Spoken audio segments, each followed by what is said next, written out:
Each year, Microsoft Research hosts hundreds of influential speakers from around the world, including leading scientists, renowned experts in technology, book authors, and leading academics, and makes videos of these lectures freely available.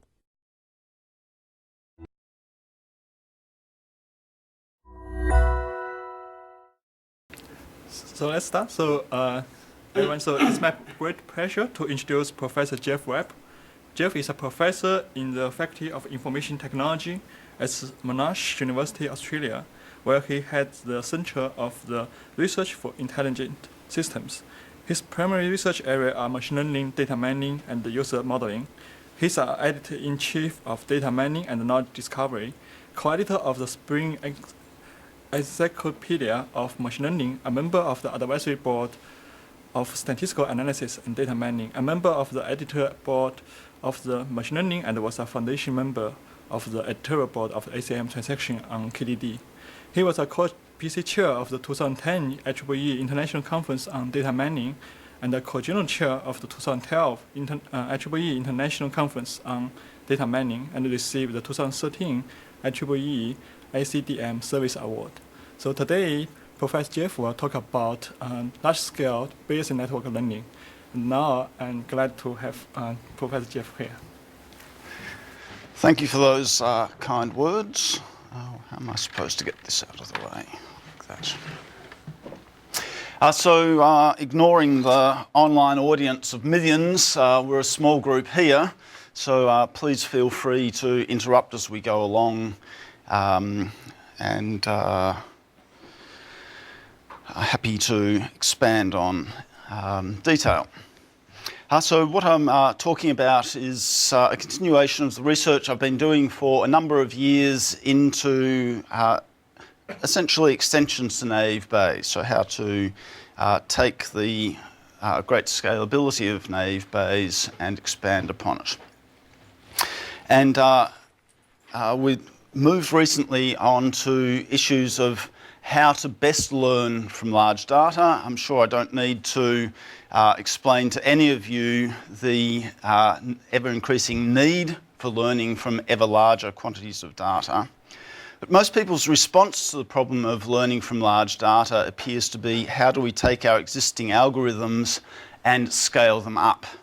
And my argument is that learning best from large data is not a question of how do we make existing algorithms best cope with the computational challenges of large data, but rather that we need fundamentally new algorithms. So let me start with giving you a very simple overview of why I believe this. I'm sure we're all very familiar with the idea of a learning curve. So as data quantity increases, error typically starts at a higher level and drops, and at some point asymptotes.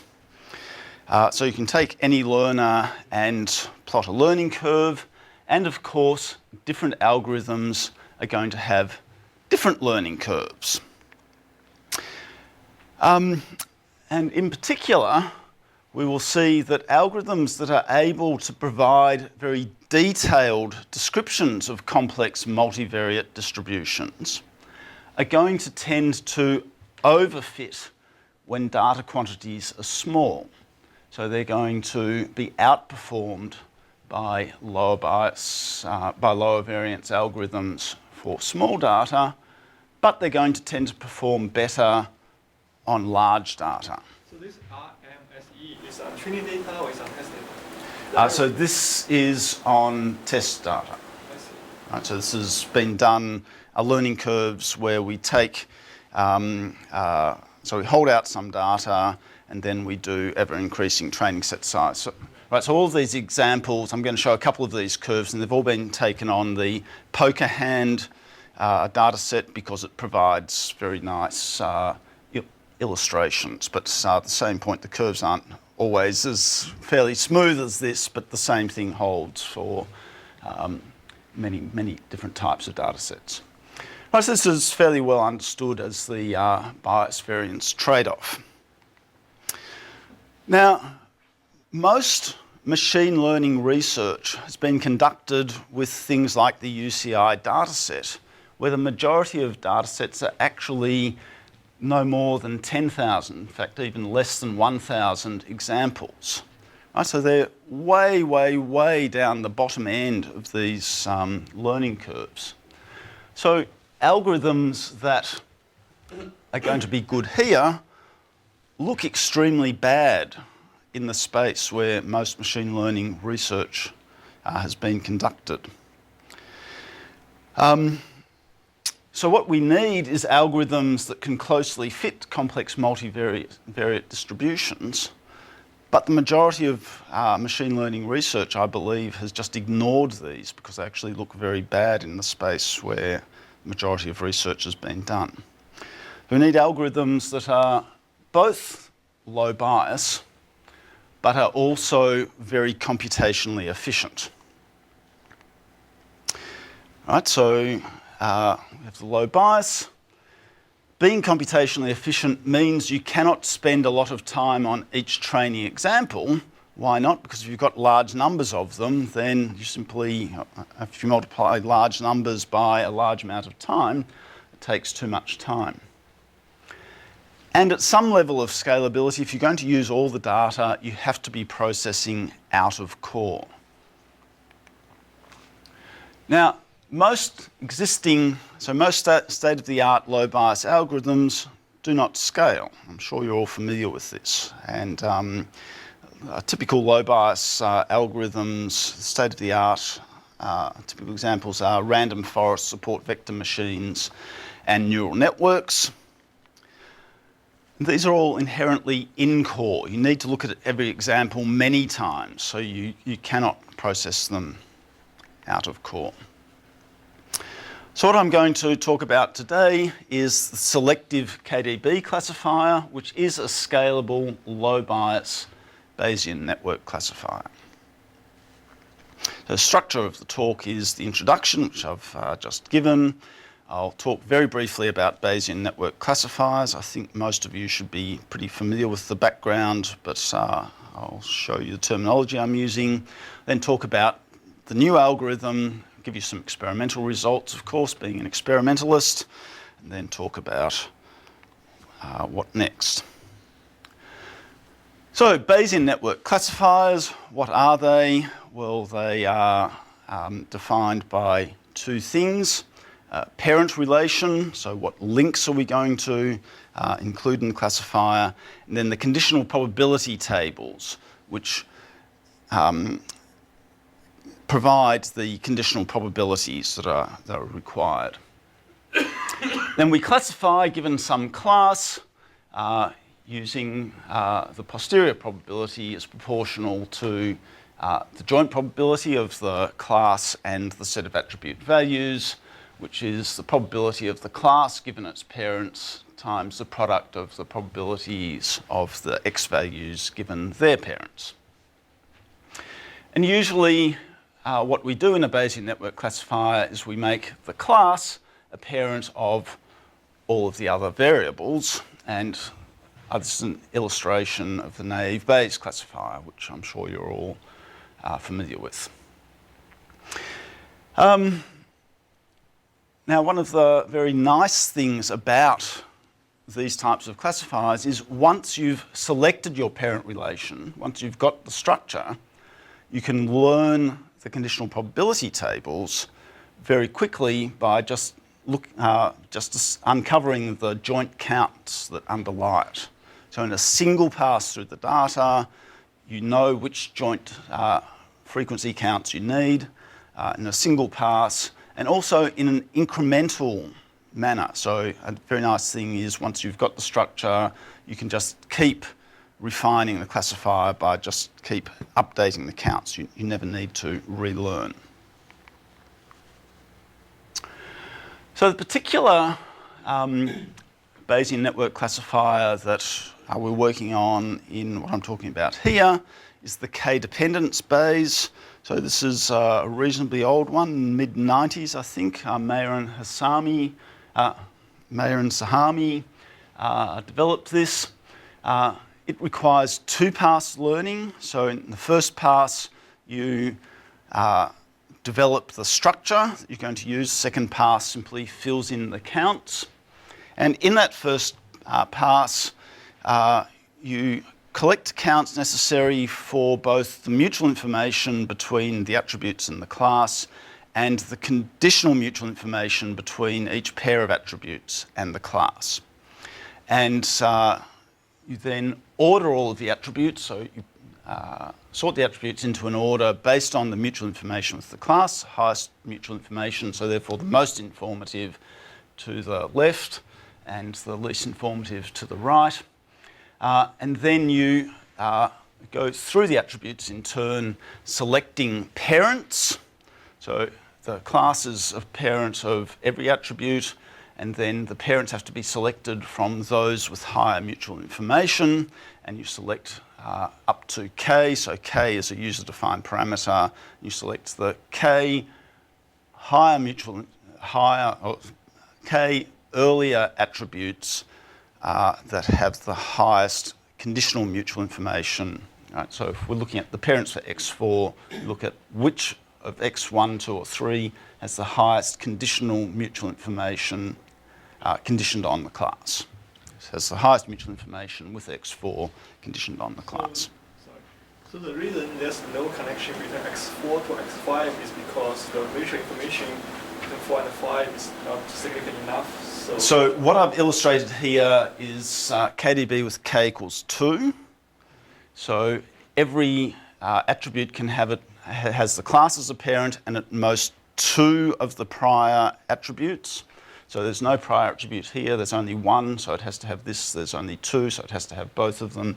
Here there was a choice of 2 of these 3, and it took the 2 that had the highest mutual information with x4 conditioned on y. So that didn't include x1, and here we had a choice of 2, and we've left out x4 and x2. So that's done in the first pass. So that's done in, right, so the first pass collects the two-way tables of the joint frequency of each attribute and each attribute value and each class value to work out the mutual information with the class, and then the three-way joint frequencies of each pair of attribute values and each class value in order to work out the conditional mutual information between each pair of attributes conditioned on the class. Remind me how you deal with reals? With reals, so in all of this we're doing discretization. So the discretization we're going to use is equal frequency 5-bit. Okay? So one pass learns the structure, second pass learns conditional probability tables. So this is quite a nice algorithm from many points of view. So it has training space. So the first term there is the size of the joint tables for the conditional mutual information. So each pair of attributes, each pair of values. So y is the number of classes, a the number of attributes, v is the average number of values per attribute. And then the second term is the complexity of this is training space. So the second one is the complexity of the count tables that you've learnt in the second pass. Right? So there you have to go down for each attribute, do all the combinations of values for it, the class, and all of the attributes that are its parents. At classification time, you only need that second part. You abandon this part. Training time, you've got, right, so this is the first phase. So you've got the collecting of the so you've got the collection of the tables, you've got the calculation of the conditional mutual information, and then you've got the collecting of the table. And depending on the type of data you're dealing with, any of these three terms might dominate. Right, but we can see that it's linear with respect to the data quantity, which is very nice. And classification time is quite fast. You just go along, you need to for each class, you're going to work out for each attribute, you descend a tree over k values to find the correct count.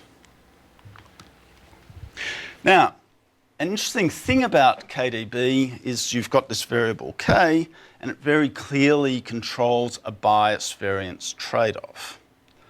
So in my first plot, I was actually, my first set of learning curves, the two algorithms there were KDB with k equals 2 and k equals 5. Here I've plotted KDB with k equals 0, which is naive Bayes, through to KDB k equals 1, 2, 3, 4, and 5. We can see that 5 is still a long way from asymptoting.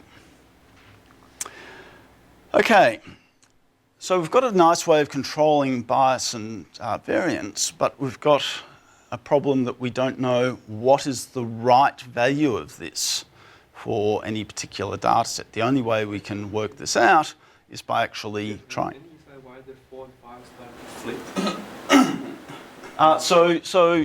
flip? 4 is getting close to asymptoting. 5 is going to asymptote out here somewhere. Oh, okay. Right? Looks on the top, it's hard to read. So there's, right, so 4 is here, 5 is here. So if you have see 10 times more data, you eventually probably will You Yep. try to say go for. Yep. as the indication. Right, so it's very clear that if you have enough data, a higher value of k can never hurt, right? Because all you're doing is adding additional links, and if you've got enough data, then even if they're irrelevant, they'll just the data will tell you that and will factor itself out. Right, so adding k only hurts insofar as the probability estimates that you develop from the data are inaccurate, and the higher the k, the less data each of those estimates is taken from, so the less accurate they'll be unless you have enough data. So somewhere here, this has to at least join this one if you just get enough data. Okay, so there's no way to select for any given data set in advance, right? But the attribute independence assumption might actually be correct. So 0 might actually always be the best value. The other ones will eventually asymptote to this, but for less data, they won't. So we don't know from that point of view. What data set are you showing there? Right, so this is the poker hand data set.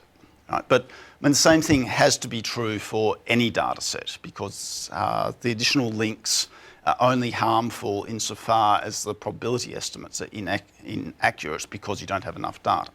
Right? So if you go to infinity, the higher k is always going to, in the worst case, asymptote to the same value as a lower k, and can asymptote to better values because they can describe a wider range of distributions. And also, There's no attempt to reduce the variance, like the growth of your table grows exponentially with k, right? Or Yep. poly- yep, And so there may still be events that you haven't seen enough. You're not attempting to reduce the variance of what do you do with zeros or things like that? right, so we're doing an M estimate to smooth off the estimates. determine. Yep. Right, we're doing an M estimate on all of the all of the probability estimates that we develop. Yep. Spurious attributes may also increase the error. I mean, again, if there was enough data, they wouldn't matter, but if there's not enough data, they're going to introduce a slight amount of noise. And again, we've got no way of selecting that. Now, an interesting observation about the KDB classifier is that a full KDB classifier actually embeds a whole lot of simpler classifiers. So for any Mij, where we're doing I as a value for k and j as a number of attributes, so we're ordering the attributes here by mutual information, because that's the way in which the classifier is developed. So any mij is a minor extension of mi minus 1j and mij minus 1. So for example, with the KDB classifier we illustrated earlier, you can simply take out one of the level of links, and here we have a KDB k equals 1, where we've just got for each attribute the parent with the highest mutual information. Right? And you can see, I think, how to have encoded the full one, we have to have also encoded the lower level one, or we could just take out the last attribute. And again, to have encoded the full one, we have to have also encoded this one. So we've actually, in forming the full classifier, we've actually also created all of these other classifiers.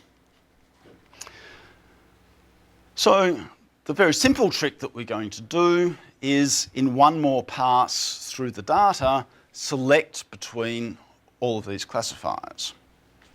And we're going to do it using leave one out cross-validation. The full model subsumes k times a submodels, right? So a is the number of attributes, k is the value of k. Actually, it's k plus 1 minus a, because we've also got k equals 0, the naive Bayes model. So each of these is a very powerful model, and we're going to very efficiently select between a large class of strong models. Do you leave one out only in phase 2? No, we're going to do it in phase 3. No, but how does phase 1 and 2 run? Phase 1 and 2 is learning the full KDB model. Phase 3 is now going to be... You're using all the data? Yep. So the leave one out is a little bit of a cheat, right? No. Why? You've used all the data to learn the structure.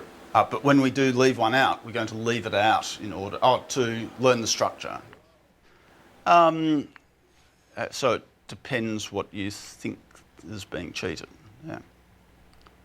So possibly, but we're looking at very large data, and we're not claiming to learn exactly the same. But it's not equivalent. As you would. It's not equivalent. But it's close. You're saying it's a minor fudge. Yeah. Well, I'm not really saying that it's... The worst thing that'll happen is you just sort of Yeah. It's not really a fudge. I'm not claiming that it's exactly the same as if you did leave one out, cross-validation, setting a different value of the number of attributes and a different value of k, and then compared all of the results. I'm not claiming that it's equivalent to that. So why leave one out cross-validation? Because leave one out cross-validation is a very low bias estimator of out-of-sample performance, and because Bazzani's trick makes it extremely efficient for Bayesian network classifiers. What's Bazzani's trick? Bazzani's trick is you collect the count tables that you need to estimate the probabilities, and then when you come to classify one thing, you simply subtract it from the count table. So very efficiently you can perform the leave one out. You don't need to learn a new model each time. So because the full model subsumes all the other models, to evaluate all of the submodels actually doesn't take all that much more computation than just evaluating the full model in this way. So it's very, very efficient. So the resulting complexity, well, the space is exactly the same because the full model encodes all of the models that we're dealing with, so we require no more space. At classification time, we can actually save space because we now might have smaller values of A and K, so we can drop the unneeded parts out. And the complexity, the only increases this final additional pass, which is as previously, right, so previously we had the number of examples times number of attributes times the value of k, because we went through doing the counts. Now we're going to have to look at, for each class in the final pass, do the evaluation. So it's a slight increase on the complexity. Often in practice, one of these two, right? Sometimes actually just compiling the conditional mutual information will still dominate the training time. So this is not the dominant term. And classification time, again, we may actually be faster because we've dropped parts out of the model. Okay, so this is back to our curves for KDB equals 0, 1, 2, 3, 4, 5. This is what happens if we do our trick and we don't learn, right, so we're setting the number of attributes, so we're using the full attributes, we're just selecting the appropriate value of k. You can see we've done very well. We actually improve a little bit upon the best k because sometimes the lower k is performing better. Right, so this is the average over 10 runs. Some runs, one did better than the other and it's appropriately selected the wrong one. Here we're overfitting and we jump to 4 earlier than we ideally would.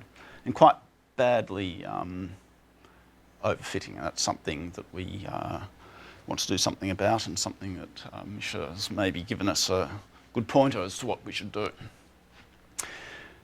Here is if we just take KDB as 5 and select attributes without selecting K.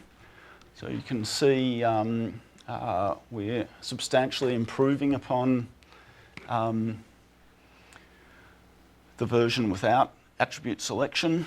And here is where we do both together. So we're not doing much in the way of attribute selection with small amounts of data. And then we have this overfitting effect where we're jumping to...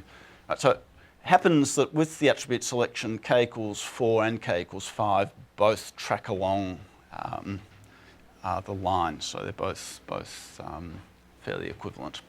Yeah, I still don't understand why the overfitting suddenly happened at that particular plot. Yep. So these are plots of results I got last weekend, right? So I haven't had time to work out the exact reason for the overfitting. I've got some ideas about how to avoid it.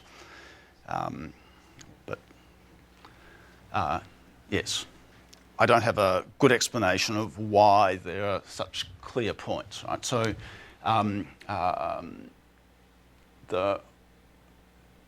so sudden one here, sudden one here, sudden one here. And it's clearly an extreme event.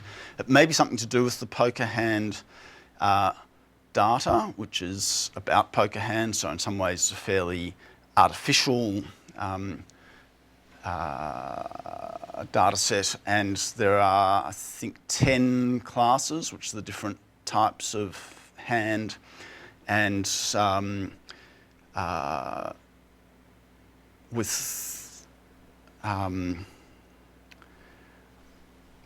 some of the classes, there are only very small numbers of examples. So these may be the points at which you appear to get enough evidence to start to be able to accurately classify another class, and perhaps it's mistaken in that. Sorry? So how many attributes? How many attributes? There's only a small number of attributes, 10 attributes. Okay, that's probably really look at this one. There's two algorithms for the key selection. Clearly, at some point, it just probably makes mistake and prematurely jump to another k value. Yes. And that one with just attribute selection also had that things. That's When you have a jumping to the wrong number. Yep.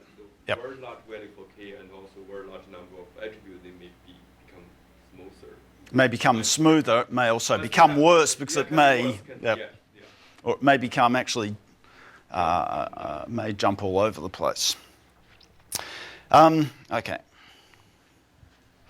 So now on to some experimentation. So we've taken the 16 largest data sets that for this type of attribute value learning that we're able to get our hands on. Most of them have numeric data, so that's been discretized.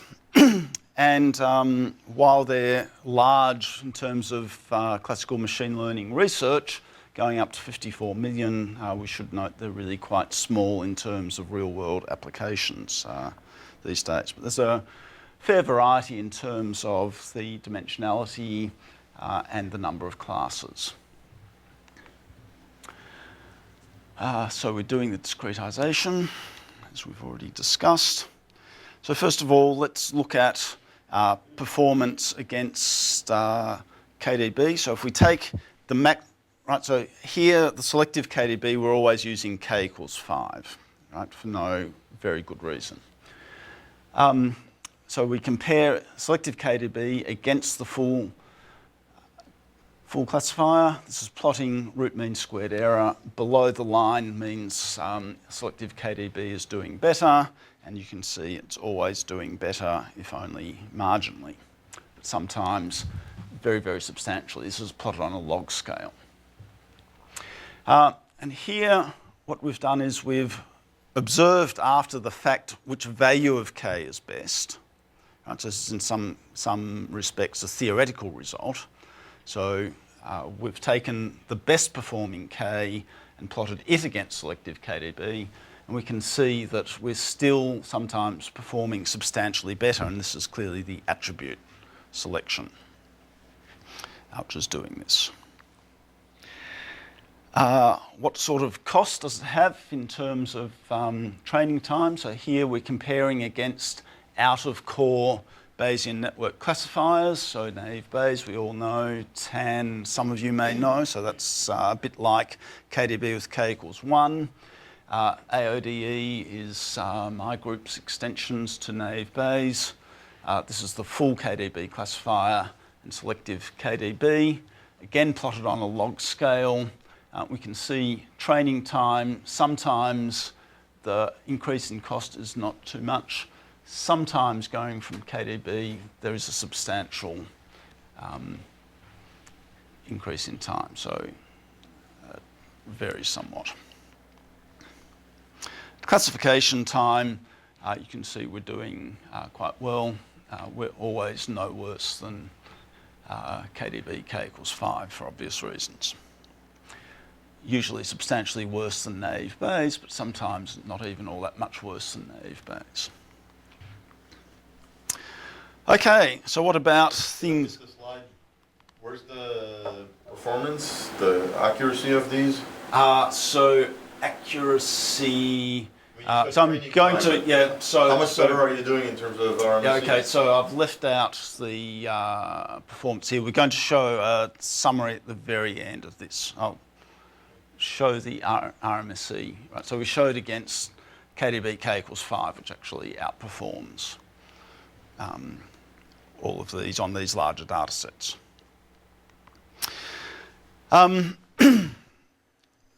So what about other out-of-core alternatives? So stochastic gradient descent, Vopel-Wabbit, is perhaps state-of-the-art in out-of-core classifiers.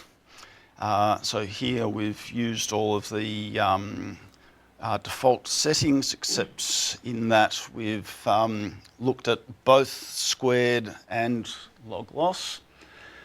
We're using quadratic features, which provide the best performance. So for those not familiar with what that is, that means we take each combination of attributes as the base features.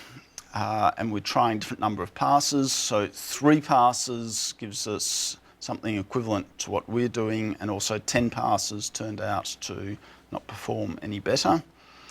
What is 10 pass? So Vopel-Wabbit, you can train through any number of iterations through the data. Discrete attributes have been made into binary features, which is the appropriate way of dealing with them. And for multi-class classification, we're doing one against all. Right? So a nice thing about KDB is that it very nicely handles multi-features.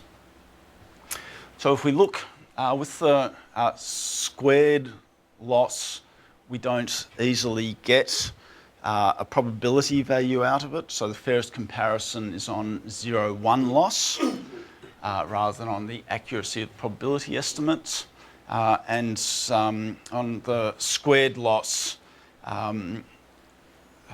selective KDB gets lower error 8 times and Vogel-Wabbit 7 times, so fairly close. You can see there's one very strong win on 0-1 loss, which is the US Postal Service extended data set, which is a large amount of sparse numeric data.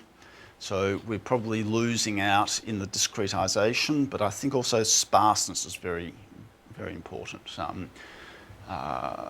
Vogel-Wabbit is able to take advantage of that in a way that we can't. And here we are with the logistic function, which does convert appropriately into a probability estimate, and we're doing root mean squared error.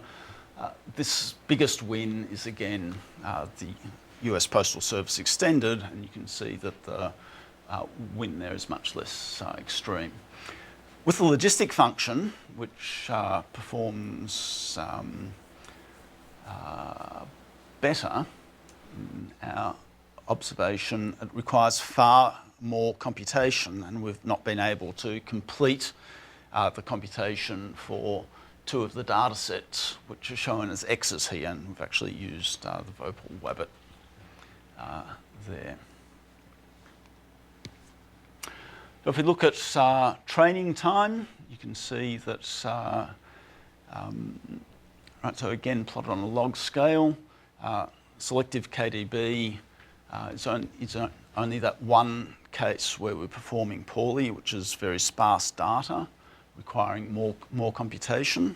Right, remember this is just on 3 passes through the data, and often requiring substantially less computation. And classification time, it also tends to be faster. But again, this one outlier.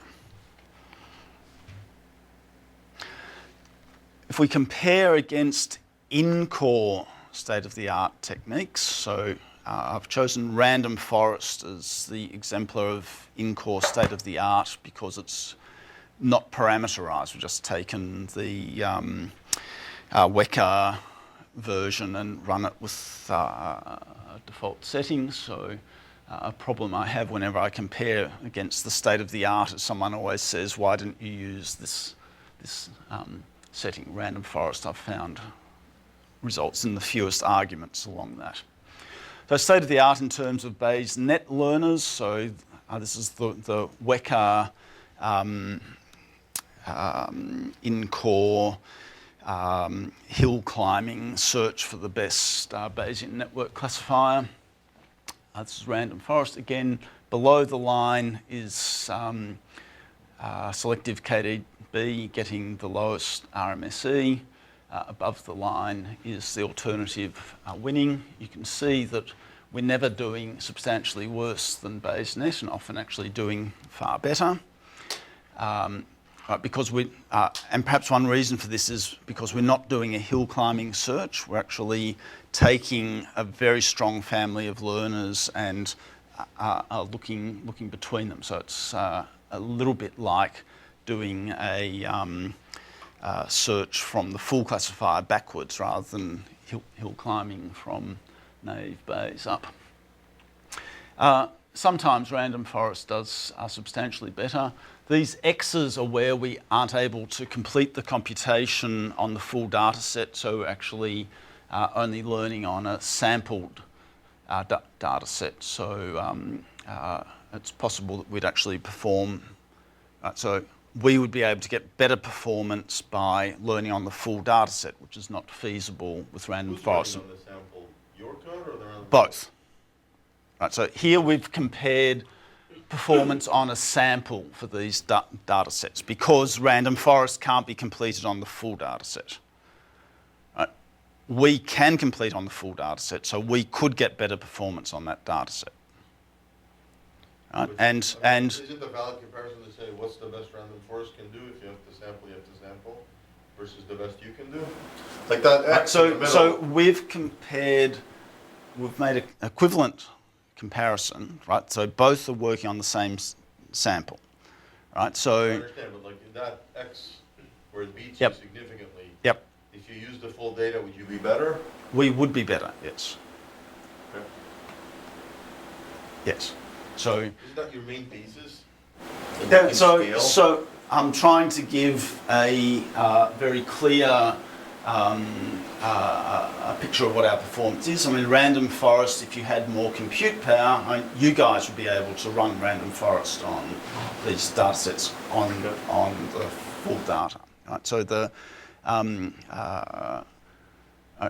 we're clearly doing much less computation, and the only claim I want to make is not that we're performing at a higher level than in-call classifiers, but I'm wanting to make very clear, incontrovertible, that we're actually performing at a very comparable level to in-call. Right? So out of core, we can perform at a level which is very similar to what you can achieve with random forest in-call. Right, and this is again on a log scale, the time comparisons. We are comparing a C-coded against a Java thing, so you can't pay too much attention to this. I mean, the key thing is that we're out of core. These are in core. Right, and we're also bearing an extra cost because we're actually having to load the data off disk 3 times, whereas these are loading off disk once. And at classification time, we're often faster than random forest, always faster than Bayes.net. So here's the comparison of all of them to keep Ronnie happy. So it takes a little while to get used to what this is all about. We've got colour coding of each of the data sets. We've taken the error and ranked it. So a rank of 1 means we've got the lowest error on that data set, and then each of these plots is 1, 2, 3 to 8. Right, so we can see naive Bayes is almost always 7 or 8. AODE, which is improvement on naive Bayes, but really an improvement for small data still. Right, so it decreases the bias of naive Bayes, but it's good for thousands of examples rather than hundreds of thousands of examples. Is next, so it's getting sort of 6s to 8s. TAN is next, so TAN is like KDB with k equals 1. Bayes.net, which can learn arbitrary complexity networks, is next. Wabbit performs best. On real values, did you discretize for all of them, or like No. random forest? So this and this, right? So random forest and Wabbit, the ones that can use numeric attributes, are using the raw numeric attributes. Right, and I think that's why on the US Postal Service they do so much better. Here's KDB, where you magically select the best K, and selective KDB has the lowest average rank. Right, so it's not always best. The highest rank it gets is it ties at 4th place. Was optimal. The best K. This was the best K. So you magically after the event Right, so decide how can it be worse than selective KDB? because this is selecting both K and the number of attributes. This is the best K, but with all attributes. Right, so some observations. We're dealing very well with high-dimensional data, perhaps because of our attribute selection, and we're dealing very well with large quantities of data. Right, so that's probably comparing with these. The bigger the data quantity, the bigger the advantage we're going to have over the ones down there. Random forest is performing well relatively when there are a small number of attributes, and Wabbit has an advantage for sparse numeric data, right, because it is designed to deal with sparsity and it can extract more information from numeric data than we can. So that's a different way of viewing are basically the same thing. So it's the mean and variance of the ranking. By the way, what's the largest data set you have tried? So it's 54 million examples. Right. We would love to have some more large data sets to play with if somebody was to kindly give them to us. So for that large, what's the largest number of dimensions, or for that large one, what's the number of dimensions? The largest. So the largest number of dimensions is about 700. Oh, no, I'm sorry. So the largest data set has, I'm forgetting, I think it has about 200, 200 to 300. So global comparison of where we're at with the training. So the simple Bayesian classifiers are faster at training. K-selective now, I'm doubting my own. I'm not sure why we're putting ourselves as better here.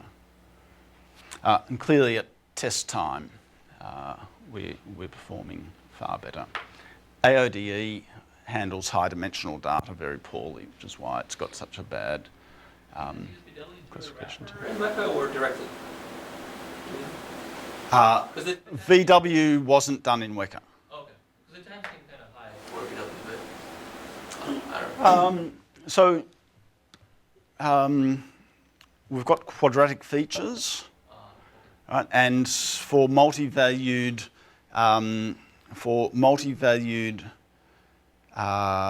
categorical attributes, they have to be binarized.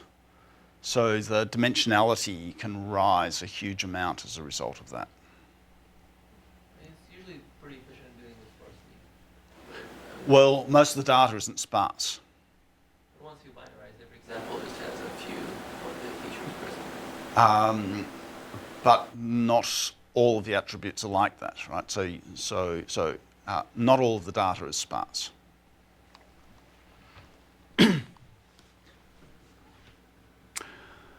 Okay, so step back. The key trick that we've introduced here is nested evaluation of a large class of count-based models. And I think we've shown that this can be very effective. We've shown it where that class of nested models is generated by KDB. There are many different ways you could actually generate that class of nested models.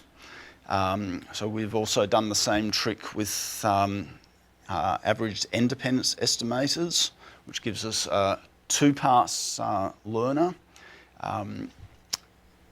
which is also quite good, but not quite as accurate as we're able to get. It doesn't scale to as higher levels of n in this case as you can get k. So to such high order interactions. What remains to be done? The issue of numeric attributes has been raised a number of times. It seems like there should be something better to do. We've looked over many years now, I've looked at doing all sorts of things with numeric attributes in Bayesian network classifiers, and the solution remains elusive. Our preliminary observations suggest that there's some bad overfitting occurring, even with the leave one out cross-validation. So I have some ideas about how to handle this, but clearly we need to do something to avoid that overfitting. There are many ways we could increase the space of models. So are you saying that leave one out seems to overfit? Yep. And right, so what we're doing is we're selecting the model that has the lowest error. Now that may be just one example less. So what happens to be in the training data may result in one between a very large class of models that are actually pretty much the same level getting chosen. Right? And where that's the case, we'd actually prefer to choose the one with the fewest attributes and the lowest K. We've done some work on what we call incremental cross-validation. We've observed the same thing, and we actually went to doing 10 or 20-fold cross-validation and found it to be more accurate. Okay. You can still do the same trick with incremental cross-validation. Yeah. You remove Yep. things, you evaluate, you come back. Yep. But the key point was you had to allow the structure to change. Yep. You're doing this thing on all the data where the Yep. structure. Yep. So I'll Yep. talk to you offline, Yep. right? We're meeting Okay. later today. Yeah. I'm actually wondering whether it wouldn't be better to just do the leave one out on a small sample rather than all the data. So anyway, we'll see. So we can increase the range of alternative models. It's going to increase the problem of overfitting, of course, so we need to have addressed that first. There are many other ways in which you can get nested, particularly Bayesian network classifiers, maybe alternative sorts of classifiers that are based on count models. I think that we could pull this back to being just a two-pass learner. Right? So first pass is selecting the structure, and in the second we do the training and just sample a small test set, because I don't think we need the full data for the model selection. In fact, maybe it's even harmful. And I think there's a possibility of creating a one-pass learner. Right? So if you've got enough data, then you can sort of possibly bootstrap up the complexity of the model using these types of tricks. So to summarise, I believe very strongly that large data isn't just about scaling up existing algorithms. We really need fundamentally different types of algorithms. We need low bias, efficient algorithms. I think we're kind of hamstrung by just trying to deal with it as a problem of dealing with the computational complexity. And we are working on a new generation of theoretically well-founded, so there's very clear theory behind Bayesian network classifiers. You know exactly why they do and don't work perfectly, which are clearly very scalable, and they're capable of forming low bias models. End of transmission.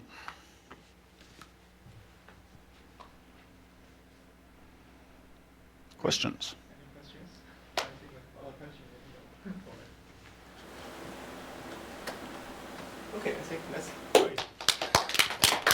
Thanks, Professor Jim. Thank you.